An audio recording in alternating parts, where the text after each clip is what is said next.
কুমড়ো পাতা দিয়ে এমন বড়া বানিয়ে খেয়েছেন কখনো? যেমন হবে ক্রিস্পি তেমন হবে টেস্টি।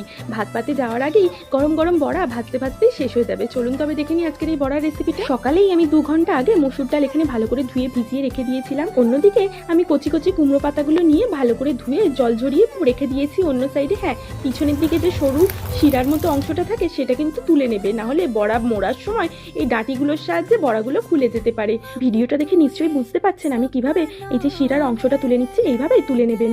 তারপরে অন্যদিকে আমি ডালটা বেটে নেওয়ার জন্য এখানে রসুন, আদা আর কাঁচা লঙ্কা, হ্যাঁ ওর সঙ্গে এক মুঠো আমি একটু ছোলার ডালও দিয়েছিলাম, যাতে দুটো ডাল মিক্স হয়ে খুব সুন্দর একটা টেস্ট আসে। ডাল বাটার মধ্যে একে একে পেঁয়াজ কুচি, ধনেপাতা কুচি, পরিমাণ মতো নুন, হলুদ গুঁড়ো, গরম মশলার গুঁড়ো আর সামান্য একটু মিষ্টি। আর ভাজা মশলার জন্য আমি কি মশলা, গোটা মশলা ব্যবহার করেছি সেটা একটু পজ করে দেখে নেবেন। হালকা একটু ভেজে গুঁড়ো করে নিলেই ভাজা মশলা একদম তৈরি হয়ে যাবে। এই ভাজা মশলাটা দেওয়ার কিন্তু অবশ্যই চেষ্টা করবেন, তাহলে বড়ার স্বাদ দ্বিগুণ বেড়ে যাবে। তারপর তো বড়াগুলো কেমন ভাবে ডালবাটা দিয়ে মুড়ে নিলাম সেটা তো বুঝতেই পারলেন। একের পর এক লেয়ার ডালবাটা দিয়ে পাতাগুলো মুড়ে নিলে বড়ার আকার তৈরি। আর কি, তবে এবার সর্ষের তেলে কম আছে ভেজে নিলেই আজকের ক্রিস্পি আর মুচমুচে বড়া কিন্তু একদম তৈরি হয়ে যাবে। বাইরে থেকে একদম মুচমুচে আর ভিতরে কুমড়ো পাতার সুন্দর একটা ঘ্রাণ গরম ভাতের সঙ্গে কিন্তু জমে যাবে।